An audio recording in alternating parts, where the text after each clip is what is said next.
Les médecins avaient dit qu'il ne bougerait jamais. Ses parents avaient perdu espoir.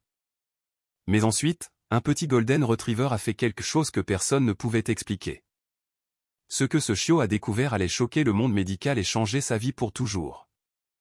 Rester jusqu'à la fin pour assister au miracle qui a laissé les scientifiques sans voix et prouver que parfois, les meilleurs guérisseurs marchent à quatre pattes. Le vent hurlait à l'extérieur de la petite maison de banlieue, faisant vibrer les vitres comme un intrus indésirable. L'air de décembre portait un froid mordant qui s'infiltrait à travers les fissures de la vieille maison, chuchotant contre les murs comme un avertissement silencieux. À l'intérieur, baignée dans la faible lueur d'une veilleuse vacillante, Sarah Parker était assise, penchée sur le berceau, ses mains agrippant la balustrade jusqu'à ce que ses jointures deviennent blanches. Son corps lui faisait mal à cause de l'épuisement. Ses paupières étaient lourdes, mais elle n'osait pas les fermer. Cela faisait 6 mois que ça durait chaque soir. Sarah expira lentement, essayant de contenir le sentiment accablant d'impuissance qui lui griffait la poitrine. Dans le berceau à côté d'elle, Noah gémissait doucement. Ses petits doigts tremblaient, sa tête bougeait à peine, mais ses jambes ne bougeaient jamais. Amyotrophie spinale. Ces mots étaient devenus une condamnation à mort qui résonnait dans son esprit depuis la première fois que les médecins les avaient prononcés. Il n'y avait pas de remède. Noah ne marcherait jamais, ne ramperait jamais, ne connaîtrait jamais la joie de chasser un papillon ou de taper dans un ballon. Des larmes lui piquèrent les yeux, mais elle les retint. Elle ne pouvait pas craquer. Pas ici, pas maintenant, pas devant lui. De l'autre côté de la pièce, Michael s'agitait dans le fauteuil inclinable, frottant sa mâchoire barbue d'une main fatiguée. Sa chemise était froissée, son visage ridé par l'épuisement. « Tu devrais dormir », murmura-t-il d'une voix usée par trop de nuits blanches. Sarah laissa échapper un rire creux. Et rater l'occasion d'entendre Noah pleurer ? Non, merci. Michael soupira. Ils avaient la même conversation depuis des semaines. Sarah ne dormait plus.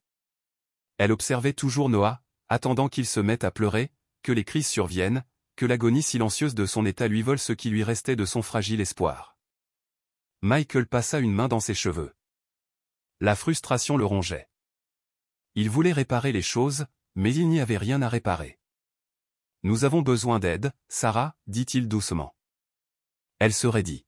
« Nous ne pouvons pas y arriver seuls, ajouta-t-elle. Nous avons besoin. Je ne vais pas placer mon fils dans un établissement spécialisé, rétorqua-t-elle, la voix brisée. Michael tressaillit, la douleur lui traversant les yeux. Ce n'est pas ce que je voulais dire. Le silence s'étendait entre eux, épais et étouffant. Sarah se détestait d'avoir craqué, mais l'idée de donner Noah à quelqu'un qui ne l'aimerait pas comme elle l'aimait était insupportable. Elle se retourna vers le berceau, caressant les doux cheveux dorés de Noah. Sa respiration était irrégulière. Sa petite poitrine se soulevait et s'abaissait avec des mouvements faibles et laborieux. Elle pouvait sentir le regard de Michael sur elle. Ils se noyaient tous les deux, mais aucun des deux ne savait comment sauver l'autre. Puis, juste au moment où le silence devenait insupportable, un petit aboiement le brisa. Sarah se tourna vers le bruit au moment même où un petit chiot Golden Retriever trébuchait dans la pièce, ses pattes surdimensionnées posant maladroitement sur le plancher en bois. Max. Le refuge avait déclaré qu'il était le plus petit de la portée, le plus faible de tous ses frères et sœurs. C'est peut-être pour ça que Sarah l'avait choisi. C'est peut-être pour cela qu'elle a ressenti une connexion immédiate, deux âmes nées dans des batailles qu'elle n'avait jamais demandées. Max laissa échapper un autre aboiement excité avant de sauter maladroitement sur le canapé. Ses grands yeux marrons étaient remplis de quelque chose que Sarah n'avait pas vu depuis longtemps, l'espoir. Michael soupira en se frottant les tempes. C'est juste un chien, Sarah. Elle l'ignora. Au lieu de cela, elle se pencha et prit Max dans ses bras. Ça sentait la chaleur, l'innocence, les secondes chances. Il fait partie de la famille, murmura-t-elle en enfouissant son visage dans sa douce fourrure. Michael n'a pas discuté. Il ne faisait jamais ça quand elle parlait comme ça. La pièce était enveloppée d'un silence délicat. Puis Noah gémit à nouveau, cette fois plus doucement. Sarah se tourna immédiatement vers lui, le cœur serré. Il était toujours mal à l'aise, toujours agité. C'était l'une des nombreuses cruelles réalités de son état. Mais alors, quelque chose d'inattendu s'est produit. Max se tortilla dans les bras de Sarah et, sans hésitation, grimpa dans le berceau. Le souffle de Sarah se bloqua dans sa gorge. Max, non. Elle tendit la main pour le repousser, mais avant qu'elle ne puisse le faire, les pleurs de Noah s'arrêtèrent. La pièce se figea. Pour la première fois depuis des semaines, Noah n'était pas contrarié. Sarah et Michael se regardèrent, les yeux écarquillés, tandis que les petits doigts de Noah effleuraient la fourrure de Max. Le chiot gémit doucement et se blottit contre lui, pressant son petit corps chaud contre le sien. Et puis quelque chose d'incroyable s'est produit. Noah s'est calmé. Sa respiration devint superficielle. Ses petits poings se détendirent, et puis il s'est endormi. Sarah porta une main à sa bouche, des larmes coulant sur son visage. Elle se tourna vers Michael qui était tout aussi abasourdi, les poings serrés à ses côtés. Noah n'a jamais dormi en paix. Jamais. Est-ce qu'il... murmura Michael.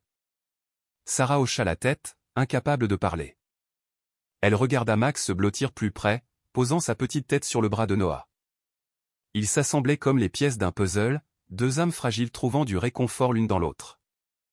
Sarah tendit une main tremblante et caressa le visage de Noah. Ses traits étaient détendus, apaisés. Aucune douleur, aucune gêne. Pour la première fois depuis le diagnostic, il ressemblait à un bébé normal. Un sanglot s'échappa de ses lèvres. Michael s'assit à côté d'elle, lui tenant fermement la main. Ils n'ont rien dit. Il n'y avait pas de mots pour décrire ce moment. Et tandis qu'ils se tenaient là, regardant leur fils dormir paisiblement pour la première fois de sa vie, ils ne savaient pas ce qui se passait.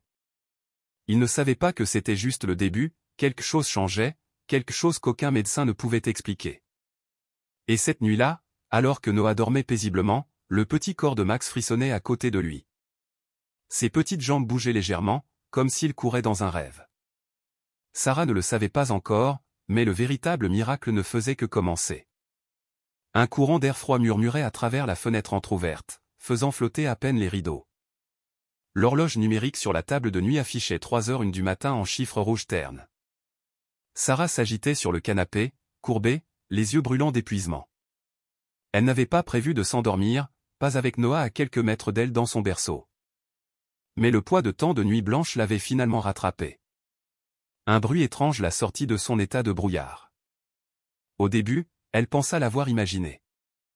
Un mouvement rythmique, subtil, comme le frottement d'un tissu contre un autre. Mais lorsque ses yeux s'habituèrent à l'obscurité, son souffle s'arrêta soudainement. Max était recroquevillé autour de Noah.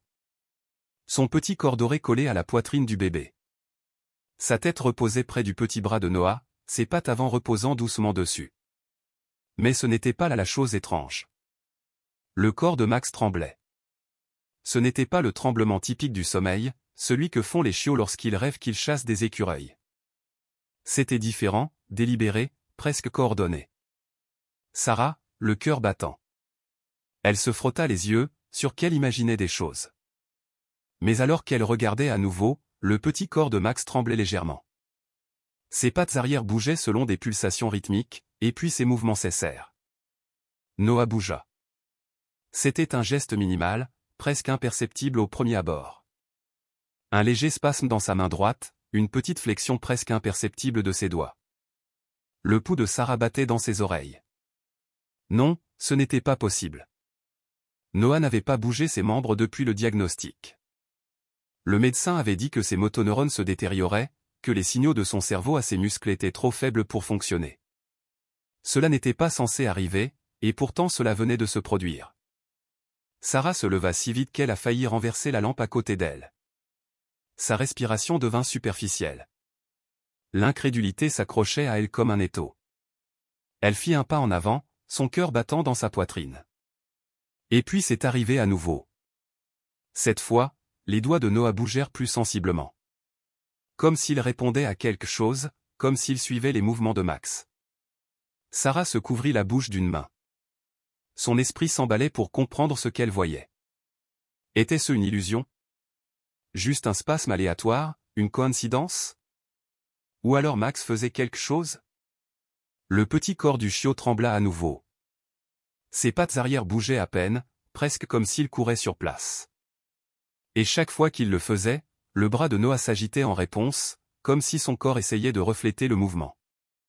Les genoux de Sarah ont failli céder. « Noah » murmura-t-elle, la voix tremblante. Le bébé est resté immobile. Sa respiration lente, sa petite poitrine se soulevant et s'abaissant contre la fourrure de Max. Sarah déglutit difficilement. Peut-être que tout cela était dans sa tête.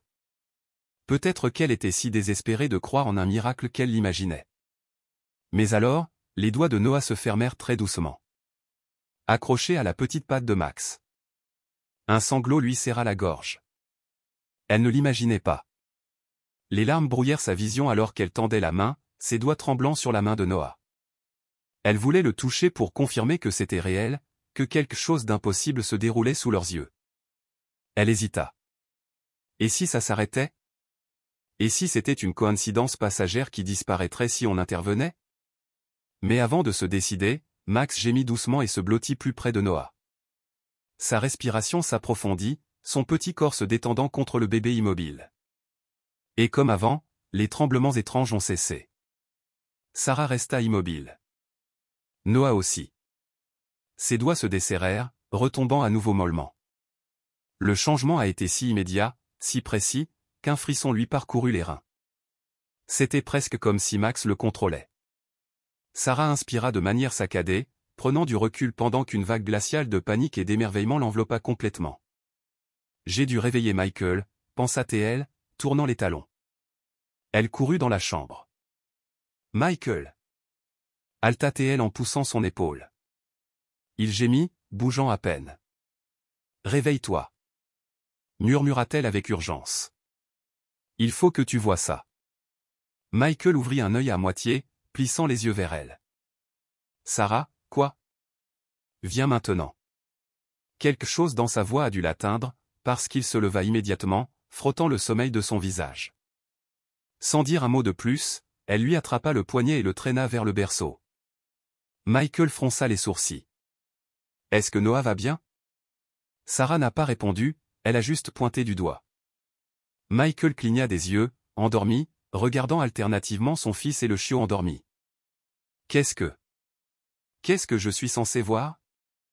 Le pouls de Sarah battait fort. Regarde juste. Michael gémit en passant une main dans ses cheveux en bataille. Sarah, il est tôt le matin. Quoi? Puis Max frissonna à nouveau. Sarah retint son souffle, et Noah frissonna aussi. Le corps de Michael se raidit. Ses yeux fatigués s'ouvrirent soudainement. C'est le chiot qui le fait, murmura-t-il. Sarah hocha la tête, des larmes coulant sur ses joues. Je te l'ai dit. Ils restèrent dans un silence absolu, témoins de l'étrange phénomène. Les pattes arrière de Max battaient doucement. Et une seconde plus tard, les doigts de Noah tremblèrent, comme s'il réagissait avec un léger retard à quelque chose d'invisible. Michael s'avança, le visage pâle. Ce n'est pas possible. Je sais, mais ça arrive, souffla Sarah en tremblant. Michael regarda son fils. Son expression changea d'incrédulité vers quelque chose de plus profond, dangereusement proche de l'espoir. Max gémit doucement et resta finalement immobile. Et comme avant, Noah s'arrêta également de bouger. Michael déglutit. Ce n'est pas possible. Ce doit être autre chose. Je ne sais pas ce que c'est, murmura Sarah. Mais il faut qu'on le découvre. Michael se passa la main sur le visage, l'esprit visiblement en ébullition. Peut-être que c'est juste un hasard. Peut-être qu'il... Sarah secoua la tête. Ce n'est pas un hasard. Max fait quelque chose. Ils tournèrent tous deux leurs regards vers le berceau, observant la poitrine fragile de leur fils se soulever et s'abaisser régulièrement. Michael inspira profondément. Nous devons enregistrer cela. Les mains de Sarah tremblaient tandis qu'elle essuyait ses joues humides. Ouais. Aucun d'eux ne parla tandis que le poids de ce qu'ils venaient d'observer s'installait. Quelque chose d'impossible se produisait, quelque chose qui défiait la logique et la science, et tout tournait autour d'un minuscule Golden Retriever qui avait réussi d'une manière ou d'une autre à influencer Noah d'une manière qu'aucun médecin n'aurait jamais pu faire. Mais pourquoi et comment? Sarah se serra dans ses bras, l'esprit en ébullition. Ils avaient besoin de réponses, et au fond d'elle, elle savait que ce n'était que le début. Les lumières fluorescentes crues du couloir de l'hôpital n'arrangeaient guère la sombre anxiété qui s'était emparée de Sarah et Michael tandis qu'ils portaient Noah à travers les couloirs stériles. Chaque pas résonnait du poids de l'équilibre entre espoir et désespoir. Dans l'esprit de Sarah, les événements surréalistes de la nuit, les actions mystérieuses de Max et les mouvements inattendus de Noah se mêlaient à ses peurs et à ses rêves. Cependant, à son arrivée au cabinet du neurologue, le besoin impérieux de réponse l'emporta sur toute autre pensée. Dans le bureau exigu, l'atmosphère était froide et clinique, un environnement douloureusement déconnecté des émotions brutes des dernières nuits. Le docteur Hammond, un neurologue d'âge mûr au regard bienveillant mais réservé, étudiait le dossier médical de Noah avec une certaine routine. Les murs de son bureau étaient ornés de schémas anatomiques et de citations inspirantes, rien ne parvenant à apaiser la tension ambiante.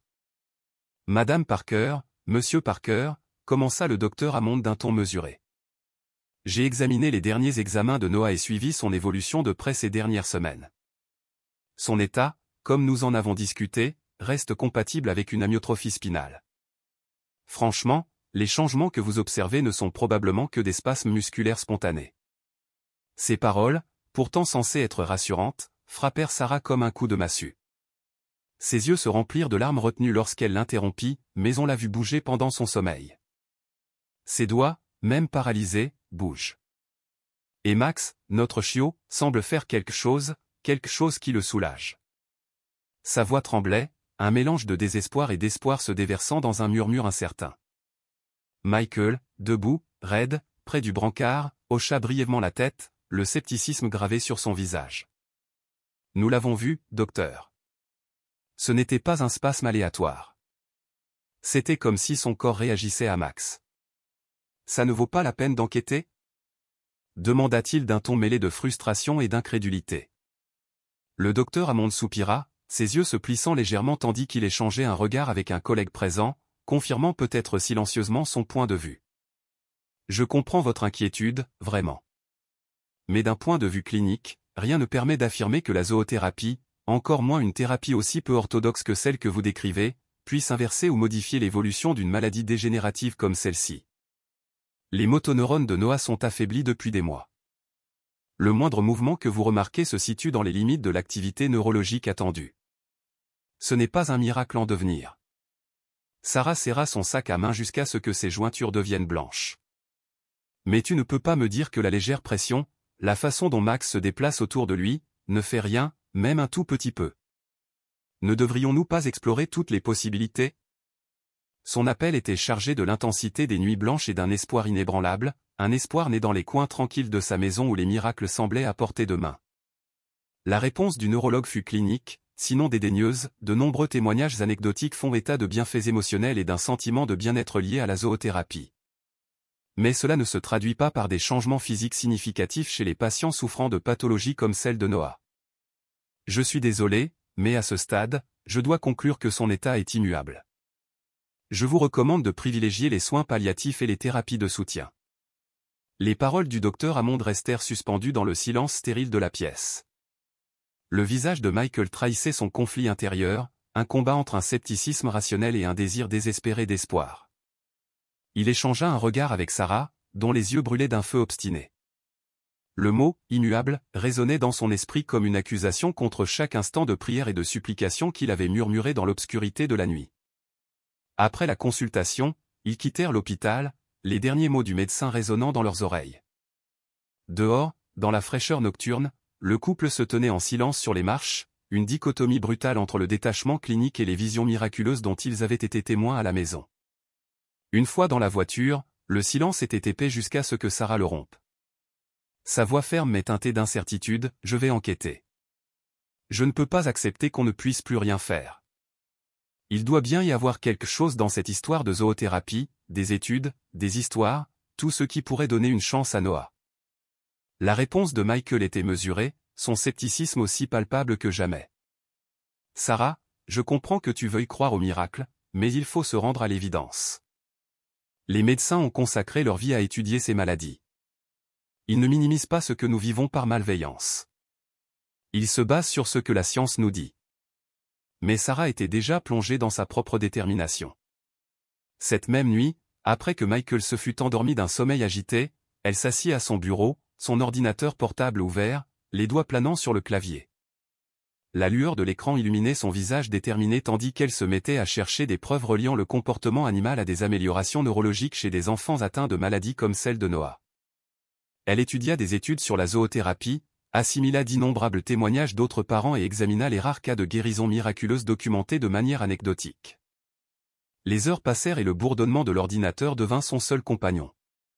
Plus elle lisait, plus elle ressentait un curieux mélange d'espoir et d'appréhension. Chaque rapport, chaque anomalie statistique attisait les braises de l'espoir, même si l'opinion médicale dominante restait fermement ancrée dans le pessimisme. C'était comme si l'idée même d'un miracle, enfouie sous le poids du scepticisme clinique, regagnait son cœur. Et pourtant, au milieu des fichiers numériques et des revues médicales oubliées, la voix de Michael résonnait dans son esprit, une voix de raison qui lui rappelait les dures réalités auxquelles ils étaient confrontés. Malgré ses appréhensions initiales, Michael avait également remarqué les subtils changements chez Noah. Il se souvenait de cette nuit où, après que Max fut blotti dans son berceau, la petite main de Noah s'était refermée sur la patte du chiot. Ce moment fugace, presque imperceptible, avait allumé une étincelle de possibilité. Mais pour Michael, une seule étincelle n'avait pas suffi à anéantir des années de certitude médicale. Dans les jours qui suivirent, les recherches de Sarah s'intensifièrent. Elle contacta des experts en zoothérapie, recueillant toutes les informations possibles pouvant expliquer le phénomène observé. À chaque nouvel article et à chaque retour de courriel d'un spécialiste compréhensif, sa conviction grandissait. Mais chaque soir, lorsqu'elle tentait de partager ses découvertes avec Michael, elle se heurtait à sa réponse mesurée et prudente, « Je ne veux pas que nous nous fassions trop d'illusions. » Par une nuit particulièrement froide, alors qu'une tempête faisait rage dehors, Sarah se retrouva à lire un forum de parents ayant vécu des miracles similaires. Leurs paroles étaient empreintes d'un optimisme sans bornes, de récits de petites guérisons et de progrès réconfortants qui défiaient toute attente.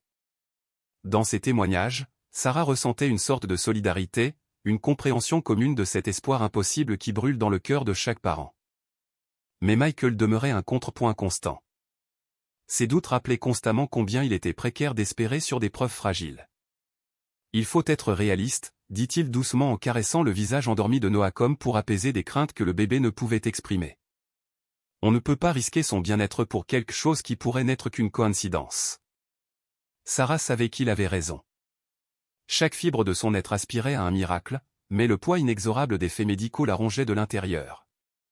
Pourtant, l'idée que Max, ce chiot docile et sans prétention, puisse détenir la clé permettant de libérer le potentiel de Noah était une pensée qu'elle ne pouvait pas abandonner. C'était une notion qui transcendait la science, à la limite du spirituel. Dans l'atmosphère stérile de leur salon, au milieu d'articles de recherche dispersés et de débats feutrés, la tension entre espoir et réalité se livrait à une guerre silencieuse. Parfois, Michael s'asseyait à sa table, analysant les études d'un œil critique, son esprit analytique luttant contre l'improbabilité du miracle dont ils avaient été témoins.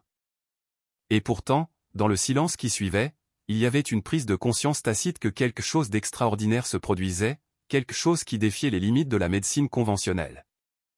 Au fil des jours et des semaines, le couple continuait à naviguer dans ce labyrinthe d'émotions contradictoires. Le mépris du médecin pour ce possible miracle leur laissait un goût amer, un rappel constant des barrières imposées par la certitude clinique. Mais la quête inlassable de connaissances de Sarah et les observations hésitantes de Michael, ces petits mouvements inexplicables chez Noah, construisaient un pont fragile entre désespoir et possibilité.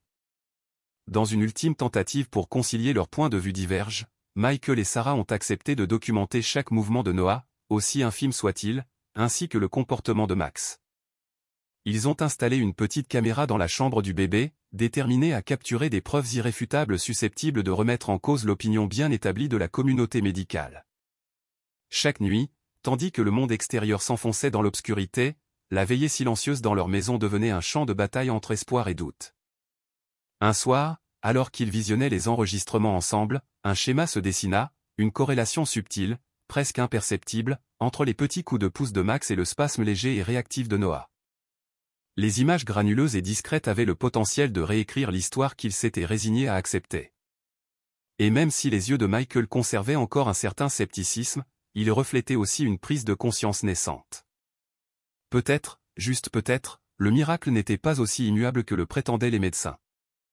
Le chemin à parcourir était incertain, semé d'espoirs brisés et d'un scepticisme tenace. Pourtant, assis ensemble dans la pénombre de leur salon, entourés de notes et de preuves numériques, Sarah et Michael puisèrent une force renouvelée dans leur détermination commune. Les paroles dédaigneuses du neurologue auraient pu fermer une porte, mais au lieu de cela, une petite fenêtre de possibilités, tenace, restait entr'ouverte. Une fenêtre qui ne promettait pas une guérison facile, mais plutôt l'opportunité de réécrire l'impossible. Dans cet espace fragile entre déni clinique et espoir sincère, le couple se préparait à se battre pour l'avenir de Noah de toutes ses forces. Et, tandis que la nuit s'épaississait dehors, il s'accrochait à la conviction que les miracles, aussi insaisissables soient-ils, en valaient la peine. La première nuit où Sarah installa la caméra, elle ne s'attendait pas à grand-chose. Elle la plaça soigneusement sur l'étagère devant le berceau de Noah, ajustant l'angle pour tout capturer. S'il y avait la moindre chance que Max fasse quelque chose d'inhabituel, quelque chose que les médecins avaient écarté, elle voulait une preuve. Michael s'était d'abord montré réticent, marmonnant quelque chose sur l'inutilité de se raccrocher à des illusions. Mais Sarah s'en fichait. Elle avait vu Noah bouger. Elle avait vu les étranges spasmes synchronisés de Max. Il se passait quelque chose et elle le savait. Elle n'allait pas laisser le scepticisme médical effacer le seul fil d'espoir qui leur restait. Cette nuit-là, alors que l'épuisement tiraillait ses membres et que la respiration calme de Michael remplissait la pièce, Sarah resta éveillée, fixant le plafond, attendant. Elle ne savait pas exactement à quoi elle s'attendait, un miracle, une révélation, quelque chose qui pourrait expliquer l'impossible. Le matin est arrivé, enveloppé dans un tourbillon de rêves agités et de pensées anxieuses. Sarah s'assit brusquement lorsqu'un rayon de soleil perça la fenêtre. Elle courut vers la caméra, le cœur battant la chamade, tandis que ses doigts tremblants essayaient de lire l'enregistrement. L'écran vacillait, et c'était là, le silence de la chambre de Noah, capturé dans une étrange vision nocturne. Durant la première moitié de la nuit, rien ne semblait sortir de l'ordinaire. Noah dormait, son petit corps immobile avec Max recroquevillé à côté de lui. Puis vers 2h46 du matin, Max a bougé. Sarah se pencha en avant, agrippant le bord du bureau tandis qu'elle regardait le chiot lever la tête, renifler l'air comme s'il répondait à quelque chose d'invisible, puis s'approcher de Noah. Le souffle de Sarah s'accéléra. Avec des mouvements lents et prudents, Max utilisa son petit museau pour pousser le bras de Noah. Au début, c'était doux, un léger contact du doigt mou de l'enfant. N'obtenant aucune réponse, Max essaya à nouveau, cette fois en appuyant son nez contre le poignet de Noah, poussant vers le haut comme pour l'encourager à bouger. Le pouls de Sarah s'accéléra. Et puis, le moment qui lui coupa le souffle, les doigts de Noah tremblèrent. Ce n'était pas grand-chose, juste un petit spasme. Mais c'est arrivé juste après que Max l'eut poussé. Les doigts de Sarah tremblaient tandis qu'elle mettait la vidéo en pause, fixant l'image figée. Ce n'était pas un spasme aléatoire, c'était Max qui l'avait provoqué. Elle réécouta l'enregistrement, le cœur battant dans sa poitrine. Pendant les minutes qui suivirent, Max répéta une petite poussée sur le bras de Noah, une pause. Une autre poussée, un moment d'immobilité, et puis de minuscules mouvements presque imperceptibles chez Noah, qui répondait. Sarah porta sa main à sa bouche, la vision brouillée par les larmes. Max n'était pas simplement allongé à côté de Noah. Il faisait quelque chose. Ce n'était pas aléatoire. Ce n'était pas insignifiant. Il apprenait au corps de Noah à bouger. Sarah n'hésita pas. Elle secoua Michael pour le réveiller. Michael, réveille-toi. Tu dois voir ça. Michael gémit en se frottant les yeux. Quoi? Quelle heure est-il? Peu importe, dit-elle en l'entraînant vers le bureau. Regarde ça. Il cligna des yeux devant l'écran, toujours endormi. Mais dès qu'il a vu ce que Max faisait, il reprit ses esprits. Ils ont regardé l'enregistrement dans un silence absolu. Quand il eut fini, Michael s'adossa en expirant lourdement. Ce pourrait être juste une coïncidence, murmura-t-il. Sarah le regarda, bouche bée. Êtes-vous sérieux? Les bébés bougent parfois pendant leur sommeil. Peut-être que Max juste. Quoi? Effectuer des mouvements ciblés sur des parties spécifiques du corps de Noah? Michael, ce n'est pas un chien qui se blottit contre son maître. Il essaie de faire bouger Noah. Michael passa sa main dans ses cheveux en soupirant. Je ne sais pas, ça n'a pas de sens. La mâchoire de Sarah se serra. Bien sûr que non. Les miracles n'arrivent jamais. Michael resta silencieux, et ce fut la fin de la conversation pour l'instant. Pendant les 5 nuits suivantes, Sarah a tout enregistré, et chaque nuit, le schéma se répétait. 1h du matin, Max bougeait, se rapprochant de Noah. 2h du matin, de légers coups sur les doigts, le poignet et les bras de Noah. 2h45 du matin, les premières petites réponses de Noah. 3h du matin, Max changeait de position, léchant parfois doucement les mains de Noah. 4h du matin, le mouvement ralentit et ils retombèrent tous les deux dans un profond sommeil. Chaque nuit, comme sur des roulettes, Sarah n'était plus seulement pleine d'espoir, elle était convaincue. Max communiquait avec le corps de Noah d'une manière qui défiait la logique. Mais pourquoi?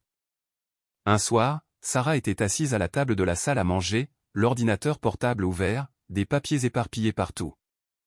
Michael se tenait dans l'embrasure de la porte et la regardait. Elle n'a pas levé les yeux quand il a parlé. Il y a des cas, a-t-il dit, cas documentés d'animaux détectant des maladies avant les médecins. Des chiens qui détectent les crises d'épilepsie avant qu'elles ne surviennent. Des chats qui savent quand quelqu'un va mourir. Michael croisa les bras. C'est de l'instinct. C'est différent de ça. Vraiment? Le défia Sarah, levant enfin les yeux. Si les animaux peuvent détecter des choses que nous ne comprenons pas, pourquoi Max ne pourrait-il pas sentir quelque chose chez Noah? Michael hésita. Pour la première fois, Sarah vit le doute apparaître dans ses yeux. Elle tourna l'écran de l'ordinateur portable vers lui, montrant une étude sur la thérapie assistée par les animaux et la neuroplasticité. Ils ont montré que les chiens thérapeutiques aident les patients victimes d'un AVC à retrouver leur fonction motrice, a-t-il poursuivi. C'est rare, mais ça arrive. Le cerveau peut former de nouvelles voies, réapprendre à bouger. Michael s'assit lentement, son visage impénétrable. Sarah prit une profonde inspiration. C'était le moment qui allait décider s'ils allaient continuer à se battre ou abandonner.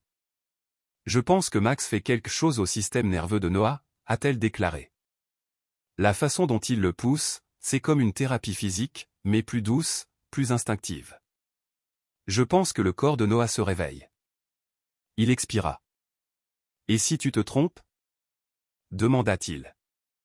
Sarah le regarda, ses yeux brillant d'un mélange de désespoir et de foi inébranlable. Et si j'avais raison? Silence. Michael reporta son regard sur l'écran de l'ordinateur, ses doigts tapotant sur la table, son esprit s'emballant. Finalement, il laissa échapper un long soupir et hocha la tête. Alors, on continue à regarder, dit-il. Le cœur de Sarah se serra. Il n'abandonnerait pas. Et au fond d'elle, elle savait que Max n'était pas qu'un chiot. Il était quelque chose de plus, d'extraordinaire, et le monde allait le découvrir. La tension dans la famille Parker avait pris un rythme étrange, une bataille silencieuse entre le doute et l'espoir. Michael n'était toujours pas entièrement convaincu. Certes, il avait vu les enregistrements. Il avait vu Max pousser doucement les membres de Noah, les doigts de son fils se contractaient en réponse, mais une part de lui s'accrochait encore à la logique, à l'explication médicale. Il se disait que ce n'était que des spasmes musculaires soudains. Il se disait que Sarah en tirait trop de conclusions. Il se disait que les miracles n'arrivaient pas par hasard. Et pourtant, au fond de lui, quelque chose le rongeait, un murmure d'incertitude qui refusait de disparaître. C'était un vendredi après-midi froid quand c'est arrivé. Michael venait de rentrer du travail, épuisé après une longue journée. Il avait à peine eu le temps de poser ses clés sur le comptoir que Sarah lui attrapa le poignet, les yeux écarquillés d'impatience. « Tu dois venir maintenant » murmura-t-elle. Michael soupira en se frottant le front. « Sarah, je viens d'arriver. » Michael, dit-elle d'une voix plus aiguë cette fois, chargée d'une signification qu'il ne parvenait pas à définir. « Viens, viens. » Sans attendre de réponse, elle l'entraîna dans la chambre du bébé. Dès qu'elle franchit la porte, elle sut que quelque chose avait changé. Max était dans le berceau, blotti contre Noah comme toujours. Mais cette fois, il ne se contentait pas de pousser ses petites mains. Il lui léchait les pieds. Michael fronça les sourcils. « Que fais-tu ? » « Regarde, » murmura Sarah. Michael croisa les bras, le scepticisme toujours présent dans sa posture. Mais son cœur faillit s'arrêter. L'orteil de Noah tressaillit. Son souffle se bloqua, et au moment où Max passa à nouveau sa petite langue rose sur le pied de Noah, celui-ci bougea encore plus. Michael fit un pas en avant, le regard fixé sur son fils. Il ne l'imaginait pas. Il le savait. Max lécha à nouveau, et cette fois, tout le pied de Noah se fléchit. Le monde de Michael a été ébranlé. Non, ce n'est pas possible, hurlait son esprit rationnel. Les nerfs moteurs étaient irrémédiablement endommagés, les jambes de Noah paralysées. Et pourtant, c'était là, clair comme de l'eau de roche, le petit pied de son fils bougeait. Ce n'était pas un spasme, ce n'était pas involontaire, c'était réel. Sarah sanglotait à côté de lui, ses mains tremblaient. « Tu le vois maintenant » murmura-t-elle. Michael ne pouvait plus parler. Sa gorge se serrait. Son esprit refusait de traiter ce que ses yeux voyaient. Puis Noah émit un léger gargouillement. À peine un son, mais cela brisa quelque chose en Michael. Car pour la première fois depuis le diagnostic, il ne voyait plus Noah seulement comme un bébé fragile et sans défense. Il le voyait vivant. Le moment passa dans un flou, mais Michael ne pouvait pas l'oublier. Cette nuit-là, après que Noah se fut endormi et que Max se fut blotti contre lui, Michael s'est assis avec Sarah à la table de la cuisine. « Je veux essayer quelque chose, dit-il finalement. Sarah haussa un sourcil. « Essayer quoi » Michael hésita. Il n'était pas encore prêt à prononcer le mot « miracle », pas encore, mais il avait besoin de réponses. « Je veux voir si ça se reproduit. Je veux savoir si Max fait vraiment ça ou si c'était un incident isolé. » Sarah hocha la tête, son visage impénétrable. « Alors, découvrons-le. » Pendant les 3 nuits suivantes, ils observèrent. Chaque fois, Max répétait la même routine. 1h du matin, Max s'agite dans son sommeil et se rapproche de Noah. 2h du matin, il poussait doucement les mains de Noah avec ses petites pattes. 3h du matin, il léchait le pied de Noah et Noah le bougeait. 4h du matin, le mouvement ralentit et ils retombèrent tous les deux dans un profond sommeil. Ce n'était plus une coïncidence, c'était un schéma délibéré, constant. Et chaque nuit, les mouvements de Noah s'intensifiaient. D'abord un frisson, puis une flexion, puis un léger déplacement, presque imperceptible, du pied. Michael regarda dans un silence stupéfait, son esprit logique en guerre avec la vérité indéniable. Max faisait quelque chose et Noah répondait. Malgré tout ce qu'ils avaient vu, Michael n'était toujours pas prêt à appeler les médecins. Ils avaient besoin de preuves irréfutables. Le lendemain matin, Sarah a organisé un appel vidéo en direct avec le docteur Hammond. Le neurologue a écouté patiemment Sarah lui expliquer tout d'une voix pleine d'urgence et de conviction. Elle a ensuite diffusé l'enregistrement. Pendant 5 longues minutes, le médecin l'observa. Michael l'observa, scrutant son visage à la recherche d'une lueur de conviction, d'un signe indiquant qu'il avait vu ce qu'ils avaient vu. Mais lorsque la vidéo s'est terminée, le médecin a simplement soupiré. « Je comprends votre espoir, dit-il prudemment. Mais je dois être honnête, cela ressemble à un réflexe involontaire. Les bébés peuvent avoir des mouvements aléatoires, même en cas de paralysie sévère. Je ne vois aucune preuve que ce soit plus que cela. » Les poings de Michael se serrèrent. Il voulait croire que le médecin avait tort, mais le doute s'insinua à nouveau. « Mais ça arrive toutes les nuits, » insista Sarah. « Et seulement quand Max interagit avec lui. » Le docteur secoua la tête. Cela reste dans la gamme des réponses réflexes normales. Le visage de Sarah s'assombrit. Michael sentit quelque chose se briser en lui.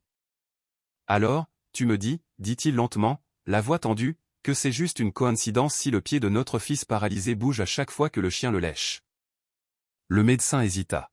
« Je dis qu'il n'y a aucune explication scientifique à cela. Et sans preuve scientifique, on ne peut pas dire que le chien est responsable. » Michael aurait voulu crier, argumenter, exiger du médecin qu'il lui explique l'impossible. Mais au lieu de cela, il hocha la tête avec raideur. L'appel prit fin et le doute persista. Cette nuit-là, Michael était assis près du berceau de Noah, regardant son fils dormir. Max était blotti contre lui, sa petite poitrine se soulevant et s'abaissant au rythme d'une respiration régulière. Michael expira. Peut-être que le médecin avait raison. Peut-être s'agissait-il simplement de mouvements involontaires? Peut-être était-il simplement en manque d'espoir. Mais alors qu'il tendait la main et effleurait doucement le petit pied de Noah, il réalisa quelque chose. L'espoir n'était pas une faiblesse, c'était une lutte. Et il n'était pas prêt à arrêter de se battre. Alors le lendemain matin, quand Sarah lui a demandé s'il devait continuer à documenter, continuer à pousser, continuer à croire, Michael a répondu sans hésitation, ouais. Car que la science puisse l'expliquer ou non, quelque chose se produisait et il n'allait pas s'arrêter avant d'avoir compris de quoi il s'agissait. Sarah était assise à la table de la cuisine, les mains posées sur son téléphone, le cœur battant. Elle se demandait depuis des jours si elle devait partager l'histoire de Noah et Max avec le monde entier. Michael avait hésité. Une fois que ce sera public, on ne pourra plus te faire rebrousser chemin, l'avait-il prévenu la veille, les bras croisés et les sourcils froncés. Inquiétude, murmura Sarah en regardant les images défiler sur son écran, Max poussant la main de Noah, ses doigts tressaillants. Max léchant ses orteils, son pied fléchissant. C'était indéniable. Les médecins ne voulaient rien entendre. Le monde les avait ignorés. Mais si quelqu'un quelque part pouvait expliquer ce qui se passait? Et si ce n'était pas une simple anomalie enfouie sous un doute médical? Et si c'était de l'espoir? Ce matin-là, Sarah prit une grande inspiration et cliqua sur « Publier ». Le message était simple, une vidéo de 2 minutes compilant la routine nocturne de Max et Noah, accompagnée d'une légende réconfortante. Les médecins disaient que notre fils ne bougerait jamais. Ils nous ont dit que son corps était immuable. Mais Max pensait le contraire, et maintenant nous le croyons aussi. Elle a tagué Hackdog Miracle et Noah Max puis a mis le téléphone de côté en expirant. Pendant les premières heures, rien ne se passa. Sarah continua sa journée, lava les biberons, plia les couvertures de Noah, le surveillant de temps en temps comme d'habitude. Peu avant midi, son téléphone vibra, une seule notification, puis une autre, puis 10, puis 50. Lorsqu'elle actualisa la page, la vidéo avait déjà été partagée plus de 2000 fois. À la tombée de la nuit, elle avait dépassé le 1 million de vues. Le lendemain matin, la boîte mail de Sarah débordait, médias, scientifiques, comportementalistes animaliers, parents d'enfants handicapés. Tout le monde voulait en savoir plus. Certains ont parlé de miracles, d'autres d'impossibles. Des journalistes campaient devant sa maison, des équipes de tournage frappaient à sa porte. Les médecins qui les avaient auparavant écartés voulaient maintenant parler des progrès de Noah. Un titre en particulier est devenu viral, un chiot peut-il guérir un enfant paralysé? L'incroyable histoire de Noah et Max. Michael, qui avait toujours été le plus prudent, observait par la fenêtre les fourgons de presse garés dans la rue. Il se passa une main dans ses cheveux et murmura, « Dans quel pétrin nous sommes-nous fourrés ?» Sarah serra Noah dans ses bras, regardant Max remuer la queue devant les étrangers dehors. « On n'a rien commencé, murmura-t-elle. C'est Max qui l'a fait. » L'attention s'accompagne d'un examen minutieux. Pour chaque message de soutien et chaque commentaire sincère, il y en avait un autre de scepticisme. Les bébés ont des mouvements involontaires tout le temps. Ce n'est qu'une coïncidence. Les parents ont désespérément besoin d'espoir. Il n'existe aucune preuve scientifique qu'un chiot puisse réhabiliter le système nerveux humain. Des médecins sont apparus à la télévision nationale pour écarter poliment mais fermement toute possibilité. Ce n'est pas comme ça que fonctionne la réadaptation, a déclaré un neurologue. Il n'existe aucune preuve qu'un animal, en particulier un chiot non dressé, puisse induire un mouvement chez un enfant paralysé. Michael a regardé le clip aux informations, frustré, et a jeté la télécommande sur le canapé. Incroyable, ils agissent comme si on inventait. Sarah se mordit la lèvre. Peut-être qu'ils ne le comprennent pas encore. Michael renifla. Ou peut-être qu'ils ne veulent pas le comprendre. Puis arriva l'email qui changea tout. Sarah faillit le manquer, enfoui parmi des centaines de messages dans sa boîte de réception débordante. Il venait du docteur Evelyn Carter. Sarah eut un sursaut en lisant le nom. Le docteur Carter était l'une des zoothérapeutes les plus réputées au monde. Elle avait travaillé avec des victimes d'AVC, des vétérans de guerre et des enfants non-verbaux, les aidant à retrouver leur capacité motrice perdue grâce à la thérapie animale. Et maintenant, elle voulait rencontrer Noah et Max. Une semaine plus tard, le docteur Carter est venu chez eux. Elle n'avait rien à voir avec les médecins rigides et sceptiques auxquels Sarah s'était habituée. Elle portait un simple pull et un jean, ses cheveux gris attachés en une queue de cheval lâche et ses lunettes posées sur le bout de son nez. Elle s'est penchée dès qu'elle a vu Max, le grattant derrière les oreilles. Alors, tu es le petit thérapeute, hein? Dit-elle avec un léger sourire. Max remua la queue et laissa échapper un aboiement joyeux. Sarah et Michael la guidèrent à l'intérieur. Tandis que Noah était allongé dans son berceau, gazouillant doucement, le regard du docteur Carter s'adoucit. Beau garçon. Sarah déglutit. Penses-tu que c'est possible? Le docteur Carter se redressa et croisa les bras. J'ai vu des animaux détecter le cancer, avertir de crises d'épilepsie et même aider des enfants non-verbaux à parler pour la première fois. Elle tourna son regard vers Max. Mais si ce que vous décrivez est vrai, ce serait révolutionnaire. Elle regarda Sarah. J'ai besoin de le voir de mes propres yeux. Cette nuit-là, Sarah et Michael se préparèrent comme d'habitude. La caméra prête, la pièce sombre, et le docteur Carter assis en silence dans un coin, observant. À 2h du matin, Max a bougé. À 2h30 du matin, il a poussé la main de Noah. À 2h45 du matin, il a léché le pied de Noah. Le docteur Carter se pencha en avant, les yeux fixés sur le berceau. Puis le pied de Noah bougea. Le docteur Carter inspira brusquement. Ce n'était pas un spasme. Ce n'était pas quelque chose d'aléatoire. C'était une réponse. Lorsque la vidéo s'est terminée, le docteur Carter est resté assis dans un silence stupéfait. Michael fut le premier à briser le silence. Alors? Le docteur Carter cligna des yeux puis expira lentement. Je ne sais pas, a-t-elle admis. Je ne sais pas pourquoi. Elle se tourna vers Max, secouant la tête avec étonnement. Mais ce chiot fait quelque chose que je n'ai jamais vu auparavant. Puis elle regarda Sarah. Il faut l'étudier. Il faut comprendre ce qui se passe. Sarah avala difficilement la boule dans sa gorge. Alors tu nous crois? Le docteur Carter sourit. Je pense que le monde vient d'assister à quelque chose d'extraordinaire. Au moment où le soleil s'est levé, Internet avait de nouveau explosé. Cette fois, ce ne sont pas seulement les parents et les journalistes qui parlent de Max, ce sont les scientifiques, les médecins, les chercheurs. Le chiot qui change la science. Un nouveau chapitre dans la zoothérapie. Le miracle, nous ne pouvons pas l'expliquer. Sarah feuilletait les articles sans fin, le cœur battant la chamade. Max blottit contre Noah, inconscient du fait que le monde croyait désormais en lui. Michael s'appuya contre le cadre de la porte, les bras croisés avec un petit sourire réticent. « Eh bien, murmura-t-il, je suppose que nous ne nous sommes pas trompés après tout. » Sarah se pencha et caressa la douce fourrure de Max. « Non, murmura-t-elle. Ce n'est que le début. » Le monde regardait. Les médias, les chercheurs médicaux et des milliers de parents pleins d'espoir se sont emparés de l'histoire de Noah et Max, le chiot miraculeux et le bébé paralysé. L'un défiait la science, l'autre défiait le destin. Pour la première fois depuis le diagnostic de Noah, il y avait de l'espoir.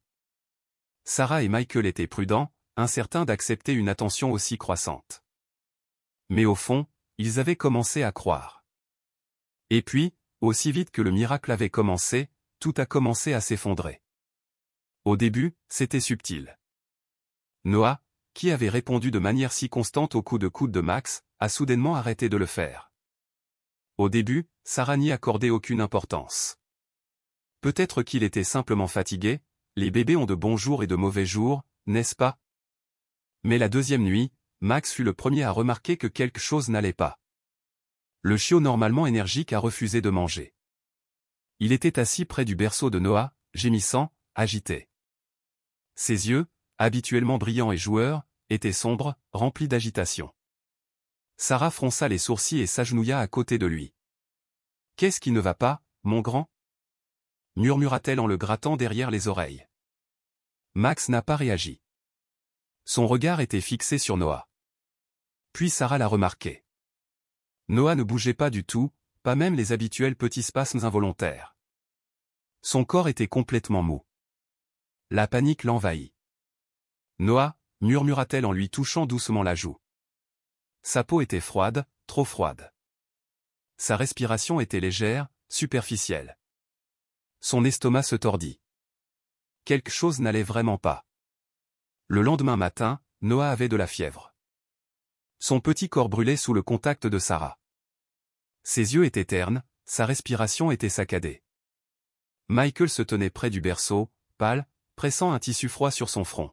« Ce n'est pas normal, murmura-t-il. Sarah déglutit. « Nous devons aller à l'hôpital. » Michael hocha la tête, tenant déjà le sac à couches. Max poussa un cri aigu et désespéré alors qu'il tournait en rond près du berceau. Sarah prit Noah dans ses bras, son cœur battant dans sa poitrine. Quelque chose n'allait vraiment pas. L'hôpital était un flou de lumière clignotante, de moniteurs qui bipaient et de médecins frénétiques. Noah a été transporté d'urgence au service pédiatrique, branché à l'oxygène et à une perfusion intraveineuse. Sarah et Michael se tenaient impuissants dans le couloir tandis qu'un essaim d'infirmières entourait leur fils. Max n'a pas pu entrer, mais même après l'avoir laissé à la maison, Sarah n'a pas pu effacer de son esprit l'image de ses yeux suppliants et craintifs. Elle serra la main de Michael jusqu'à ce que ses doigts deviennent engourdis. « Tout ira bien, murmura-t-elle. Elle le disait autant à lui qu'à elle-même. Michael serra la mâchoire, son regard fixé sur son fils. Il n'a pas répondu. Après ce qui sembla être une éternité, le docteur Hammond s'approcha d'eux avec une expression sombre. L'estomac de Sarah se serra. Elle connaissait ce regard. « Madame et Monsieur Parker, commença-t-il prudemment, la fièvre de Noah est dangereusement élevée et son taux d'oxygène a chuté.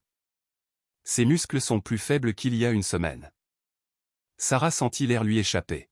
« Mais pourquoi ?» Le docteur Hammond hésita puis prononça les mots que Sarah craignait, « Nous pensons que ses organes internes sont peut-être défaillants. » Sarah chancela physiquement. Michael la tenait dans ses bras, son visage aussi pâle qu'un fantôme. Le docteur Hammond continua, la voix ferme mais lourde, l'amyotrophie spinale est une maladie évolutive. Il est possible que, malgré les améliorations constatées, son état se détériore intérieurement. Non, dit Sarah d'une voix faible.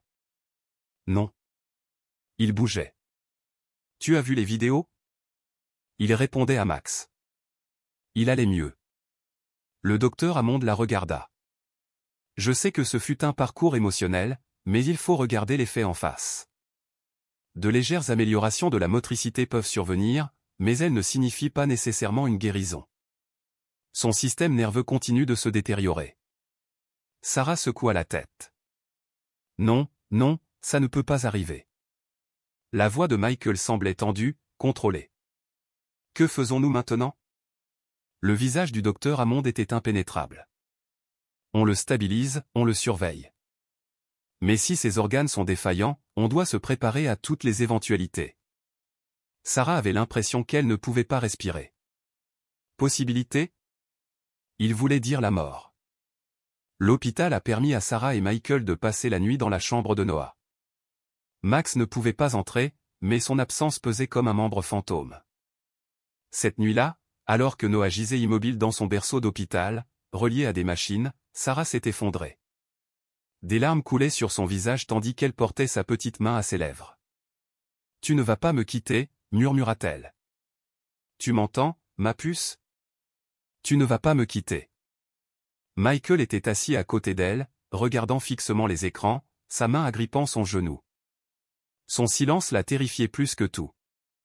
Et puis, peu après minuit, le téléphone de Sarah a vibré. Une notification. Elle fronça les sourcils, essuyant ses larmes avant de le regarder. C'était la caméra pour animaux de compagnie à la maison. Elle a ouvert l'application de la caméra, et son souffle s'arrêta. Max était dans le berceau vide de Noah. Le chiot s'est recroquevillé dans les couvertures et a gémi. Mais ensuite, il a commencé à bouger. Ses petites jambes bougeaient. Son corps s'ajustait. Tout comme il l'a fait lorsque Noah était à ses côtés. Le cœur de Sarah battait vite. Michael se pencha pour regarder.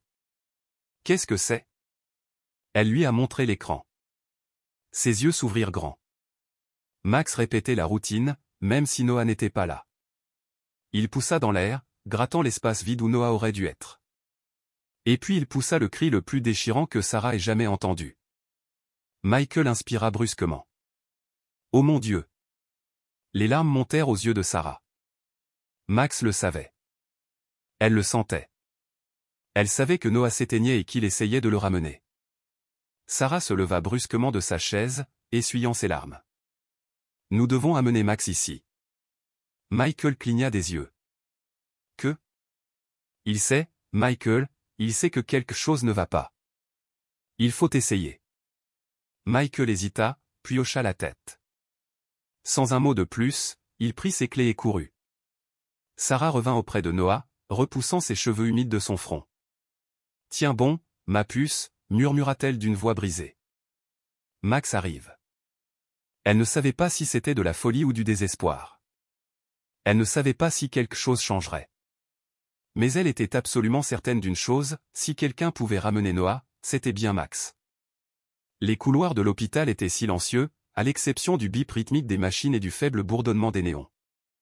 Sarah était assise penchée sur le berceau de Noah, les doigts crispés sur sa petite main comme si la seule force de sa volonté pouvait l'ancrer à ce monde. Sa fièvre n'était pas tombée. Sa respiration restait faible. Malgré tout ce pourquoi il s'était battu, il ne répondait pas. Sarah ne s'était jamais sentie aussi impuissante. Elle remarqua à peine que Michael fit irruption par la porte, essoufflé et échevelé, avec Max blotti sous son bras. « J'ai réussi !» Halta-t-il, la poitrine haletante à force de courir. Personne ne nous a vus. La tête de Sarah se releva brusquement.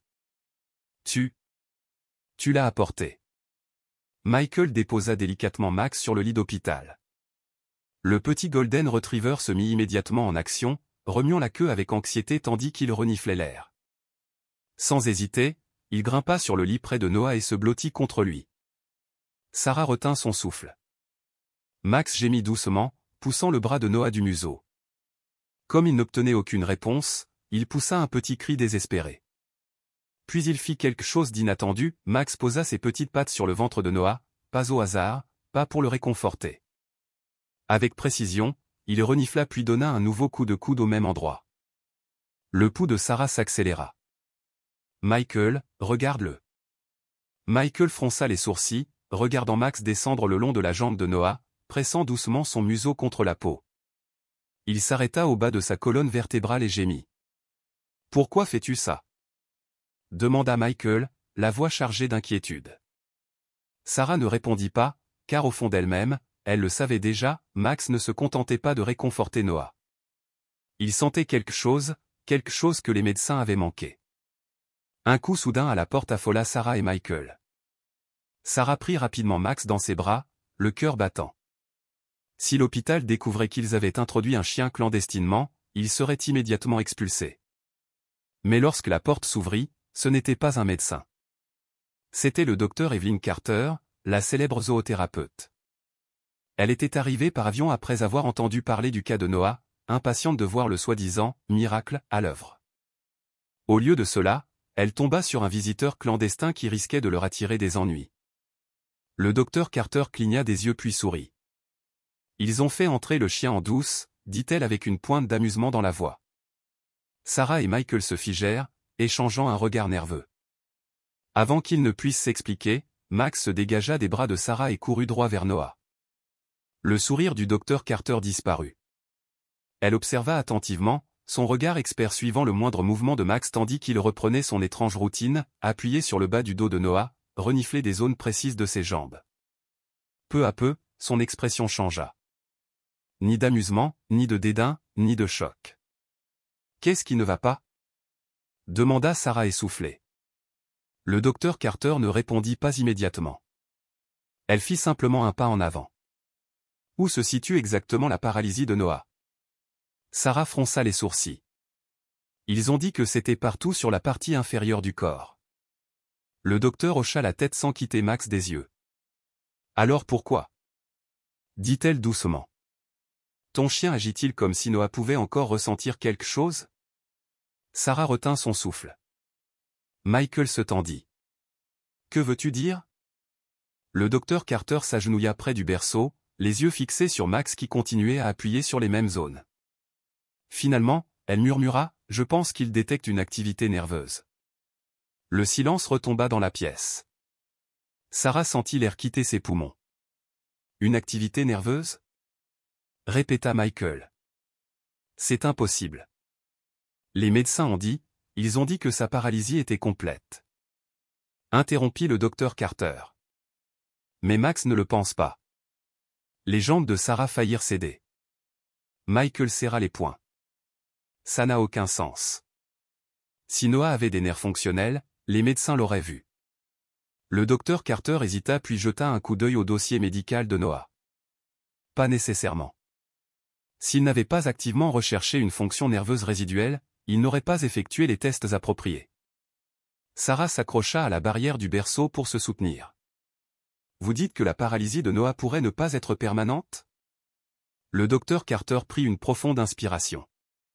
Je dis que ce chiot a signalé des points de pression spécifiques sur le corps de Noah.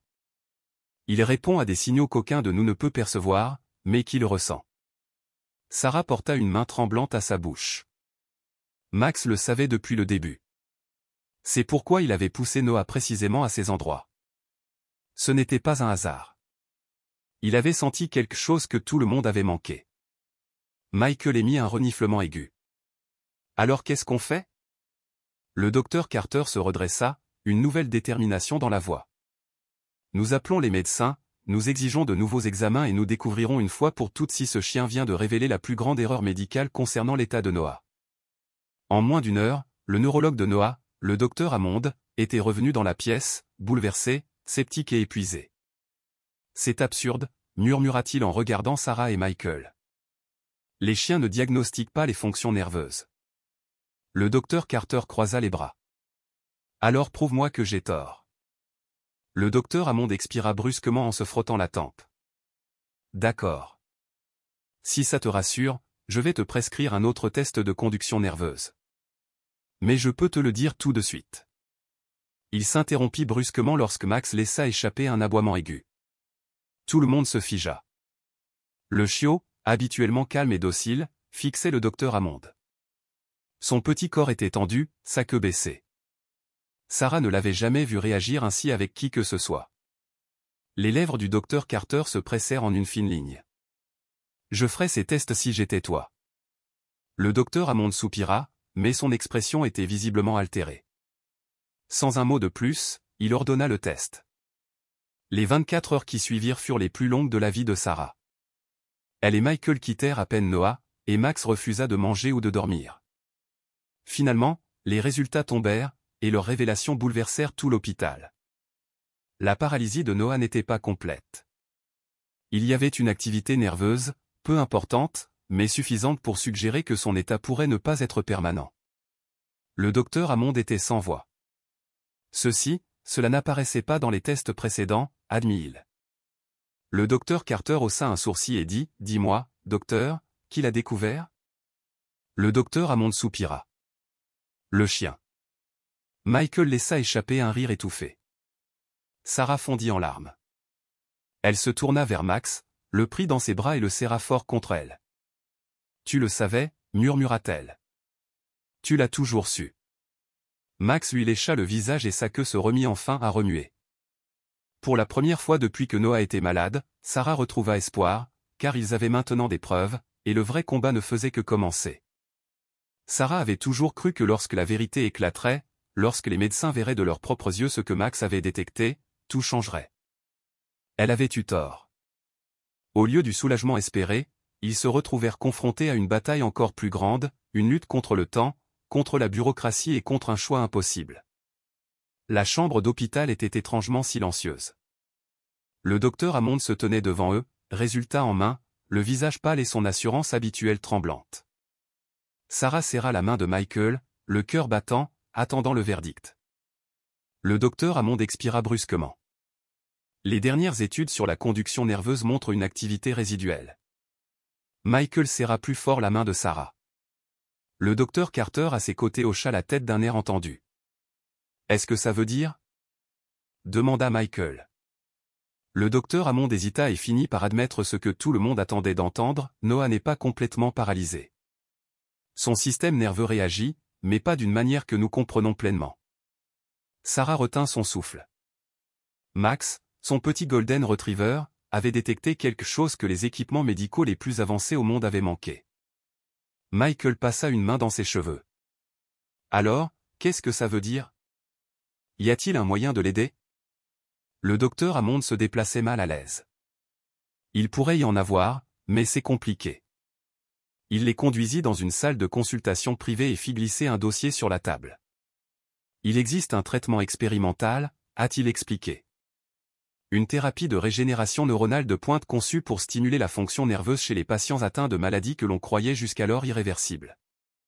Sarah saisit le dossier d'une main tremblante et feuilleta les pages. Les mots se fondirent dans un mélange de jargon médical et d'espoir désespéré. C'est encore à ses débuts, a poursuivi le docteur Hammond. Seuls quelques cas ont été approuvés pour des essais sur l'homme. Mais si Noah est éligible. Il marqua une pause, choisissant ses mots avec soin. Cela pourrait lui donner une réelle chance de bouger. Une réelle chance de marcher. Sarah retint son souffle. Marcher. Ce mot déclencha en elle une vague d'émotion, telle une marée montante. Michael expira d'une voix tremblante, à peine plus forte qu'un murmure. Quand pouvons-nous commencer? Le docteur Hammond hésita et tourna lentement le dossier jusqu'à la dernière page. Le montant estimé s'affichait en lettres majuscules, 250 000 $. Sarah sentit l'air lui être arraché des poumons. La mâchoire de Michael se serra. Quoi? Le docteur Hammond soupira. Comme il est encore en phase expérimentale, l'assurance ne le prend pas en charge. Le coût est entièrement à votre charge. Les mains de Sarah tremblaient. Michael secoua la tête. C'est impossible. Nous n'avons pas cet argent.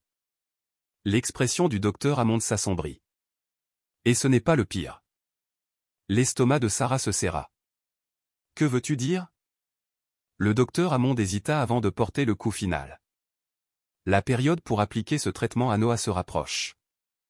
Si nous attendons trop longtemps, l'activité nerveuse résiduelle pourrait disparaître complètement. Silence. La vision de Sarah se brouilla. Alors, dit lentement Michael, la voix tendue, soit nous obtenons $250 000, soit nous perdons notre seule chance de faire bouger notre fils à nouveau. Le docteur Hammond ne les regarda pas dans les yeux. Je suis désolé, murmura-t-il. Le trajet du retour se fit en silence. Sarah regardait par la fenêtre, les lumières de la ville se transformant en traînées de couleurs. Michael serrait le volant si fort que ses jointures blanchissaient. Comment diable allons-nous faire ça? Murmura-t-il finalement. Comment allons-nous obtenir cet argent? Sarah ne répondit pas parce qu'il n'y avait pas de réponse. Ils avaient épuisé toutes leurs économies pour payer les frais médicaux de Noah. Il ne leur restait plus rien. Et pourtant, c'était la seule chance de Noah. À la maison, Max les accueillit d'un frémissement enthousiaste de la queue. Mais en voyant le visage baigné de larmes de Sarah, il gémit et lui donna un petit coup de museau dans le genou. Sarah tomba à genoux, l'entoura de ses bras et enfouit son visage dans sa fourrure dorée en sanglotant. « Nous allons laisser passer cette chance. » murmura-t-elle. Michael s'accroupit à côté d'elle, sa voix chargée d'émotion. « Nous ne pouvons pas abandonner. » Sarah se moucha. « Que faisons-nous » Michael hésita puis sortit lentement son téléphone. Il fit défiler l'écran quelques secondes avant de le tourner vers Sarah. Son souffle s'arrêta. Une page GoFundMe. Le lendemain matin, Sarah et Michael étaient assis devant l'ordinateur portable, regardant. L'écran brillait tandis que les mains de Sarah tremblaient tandis qu'elle tapait. Notre fils Noah est né avec une amyotrophie spinale. Les médecins nous avaient prédit qu'il ne bougerait jamais, qu'il ne marcherait jamais. Mais un événement extraordinaire s'est produit. Notre chien Max a senti quelque chose que personne d'autre ne pouvait détecter. Il nous a aidés à découvrir que les nerfs de Noah étaient encore actifs. Il existe désormais un traitement qui pourrait changer l'avenir de Noah, mais il n'est pas pris en charge par l'assurance maladie. Nous avons besoin de votre aide. Si vous le pouvez, aidez-nous à donner à notre fils la chance de marcher. Elle a joint la vidéo des images de Max et Noah, le test qui avait bouleversé le monde médical. Puis, prenant une grande inspiration, elle a cliqué sur « Publier ». Pendant les premières heures, rien ne se passa. Mais peu avant midi, son téléphone vibra, un don, puis un autre, puis 10, puis 100. Le message commença à se propager. Des célébrités le partagèrent, les médias le reprirent. Le monde, déjà sous le charme de Noah et Max, avait désormais une mission.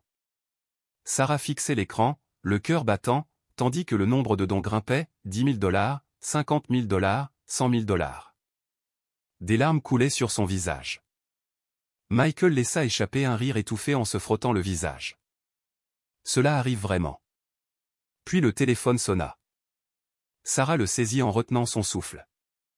Bonjour, Madame Parker, répondit une voix grave. Je suis David Reynolds. Je travaille pour une fondation qui finance des traitements médicaux pour les enfants. Nous avons lu votre histoire. Les mains de Sarah agrippèrent le téléphone. Oh oui. Nous voulons couvrir le coût restant du traitement de Noah. Le monde de Sarah s'arrêta. Elle a fondu en larmes. Michael la serra dans ses bras tandis que des sanglots secouaient son corps. Il n'avait plus à choisir. Max vivrait. Noah recevrait son traitement. Et le monde, le même monde qui avait douté d'eux, qui les avait traités de fous, qui les avait méprisés, était de retour à leur côté. Une semaine plus tard, Max a été admis pour un traitement. Alors qu'il était allongé sur la table du vétérinaire, relié à des perfusions, il remuait faiblement la queue en regardant Sarah. Elle se pencha, posant son front sur le sien. « Tu nous as sauvés, mon pote, murmura-t-elle. Maintenant, c'est à notre tour de te sauver. » Michael posa une main sur son épaule. Dans la pièce voisine, Noah attendait sa propre thérapie qui allait changer sa vie. 2 combattants, 2 miracles, 2 vies qui ont refusé d'abandonner. Et par amour, par espoir, par un petit golden retriever qui avait tout changé, ils auraient tous les deux leur seconde chance. Pendant des mois, Sarah et Michael ont vécu entre l'espoir et le désespoir, se battant pour chaque opportunité impossible, d'abord pour Noah, puis pour Max. Mais maintenant, pour la première fois, ils n'étaient plus seuls. Le monde avait répondu à leurs prières. Un donateur mystérieux s'est manifesté, finançant entièrement la thérapie révolutionnaire de Noah et l'opération chirurgicale qui a sauvé la vie de Max. Sarah ne connaissait pas son nom, ne savait pas pourquoi un inconnu avait décidé de changer leur vie. Mais cela n'avait pas d'importance, parce que maintenant, Noah avait une chance et Max aussi. Il ne restait plus qu'à découvrir si les miracles existaient vraiment. Le premier jour de thérapie de Noah a été un mélange de fils, de machine et d'optimisme prudent. Sarah et Michael étaient assis dans le centre de rééducation de l'hôpital, regardant une équipe de spécialistes préparer Noah pour sa première séance. La salle était remplie d'équipements de pointe, des machines conçues pour stimuler la fonction nerveuse, rééduquer les muscles et reconstruire le mouvement. Et pourtant, tout ce que Sarah pouvait regarder était le petit corps fragile de Noah, allongé immobile sur la table de thérapie rembourrée. Il semblait si petit, tellement fragile. Le docteur Evelyn Carter se tenait à côté d'eux, un dossier à la main, la même femme qui avait cru à l'instinct de Max alors que personne d'autre ne le faisait. Nous commencerons par une stimulation douce, expliqua le docteur Carter en ajustant les capteurs sur les jambes de Noah. Cela peut paraître insignifiant au début, mais avec le temps, notre objectif est de réactiver ses voies neuronales. Michael laissa échapper un soupir aigu. Et si ça ne marche pas? Le docteur Carter le regarda directement. Alors, nous allons réessayer. Sarah déglutit, surmontant la boule dans sa gorge et serra la main de Michael. Ils étaient venus de si loin.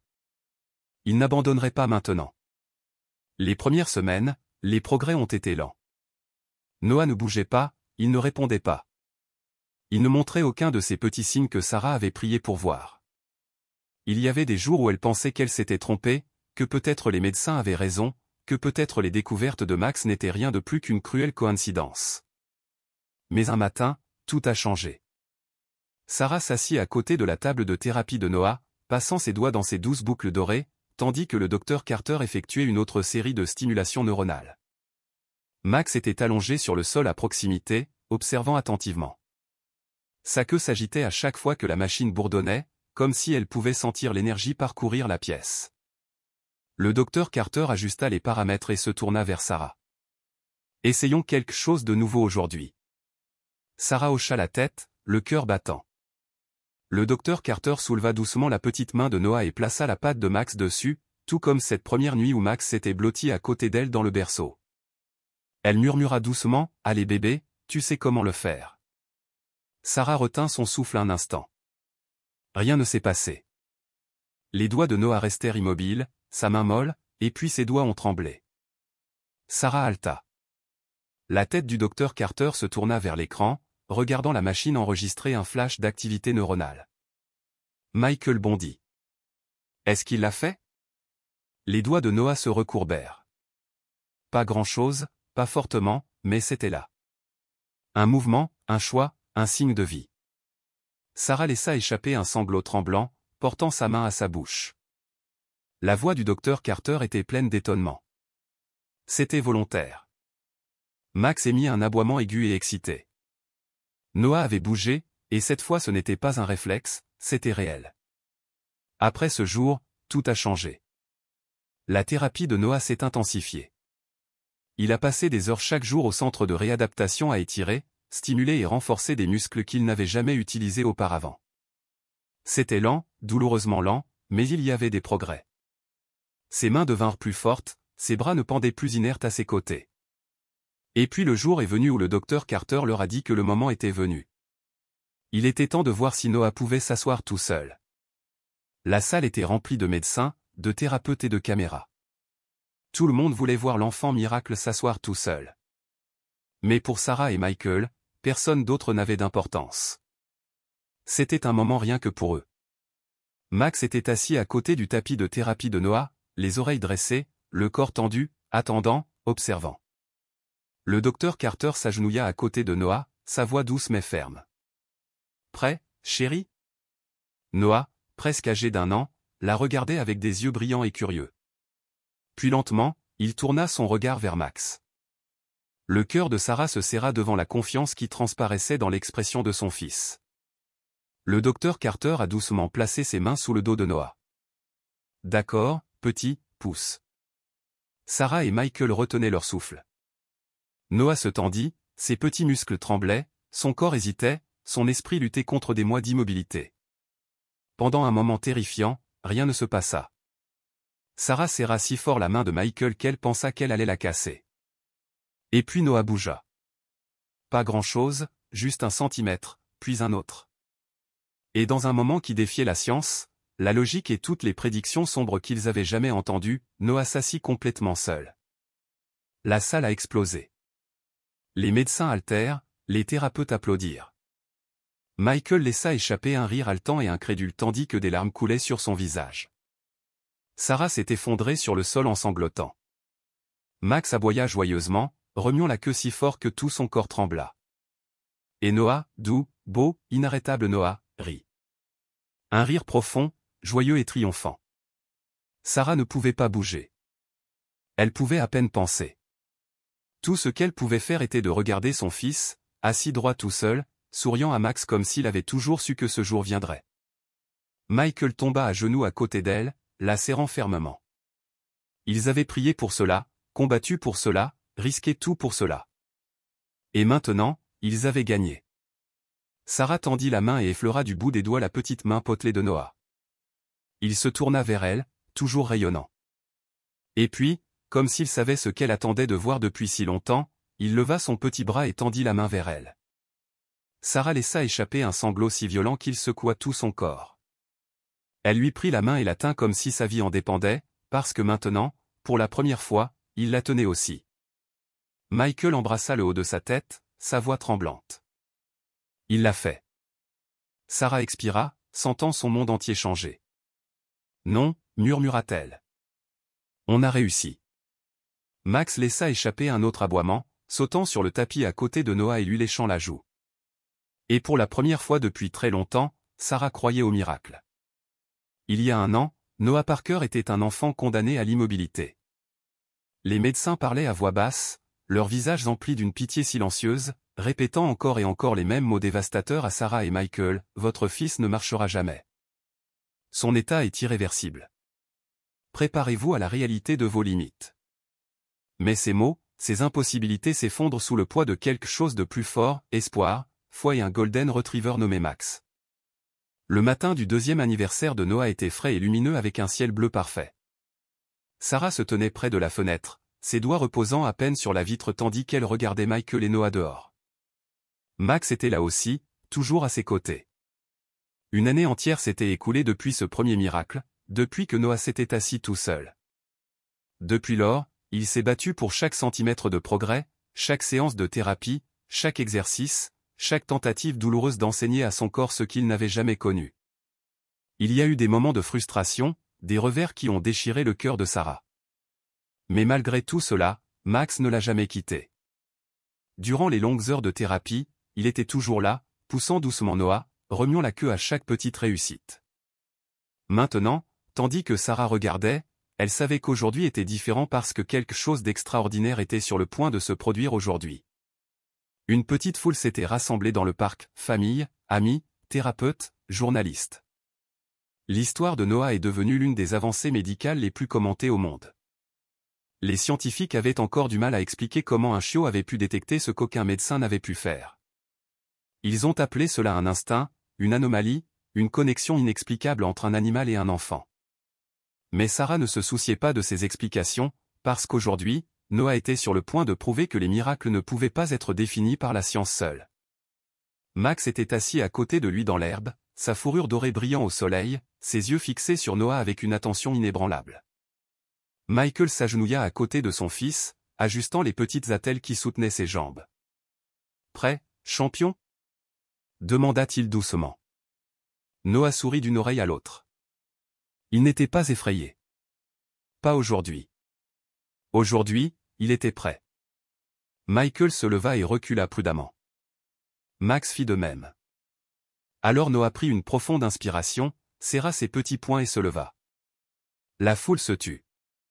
Les mains de Sarah volèrent vers sa bouche, sa poitrine se serrant sous la force de l'émotion. Il se tenait debout tout seul. Le garçon qui était autrefois piégé dans son propre corps a défié toutes les probabilités. Puis dans le silence du moment, Noah fit un pas en avant. Puis l'autre, un pas bancal, incertain, mais un pas. Et puis un autre. Max, comme s'il comprenait ce qui se passait, se tenait à côté de lui, le corps bas, le flanc haletant, imitant chaque mouvement de Noah. Pas à pas, côte à côte, et puis Noah lâcha prise. Pour la première fois, il marchait sans aide. Des larmes coulaient sur le visage de Sarah tandis qu'elle laissait échapper un sanglot tremblant, serrant le bras de Michael pour se soutenir. Michael pleurait aussi. Ils avaient rêvé de ce moment, lutté pour lui, prié pour lui, mais rien ne les avait préparés à la puissance indescriptible de voir leur fils marcher. Noah rit à voix basse, trébuchant un peu, mais Max était là, lui donnant un petit coup de pouce pour garder son équilibre. La foule a éclaté en acclamations. Certains pleuraient ouvertement, d'autres restaient silencieux, incapables de croire ce qu'ils voyaient. Sarah se précipita en avant, tombant à genoux, juste au moment où Noah faisait ses derniers pas directement dans ses bras. Elle le serra fort dans ses bras, son corps tremblant, tandis qu'elle murmura « Tu l'as fait, bébé ».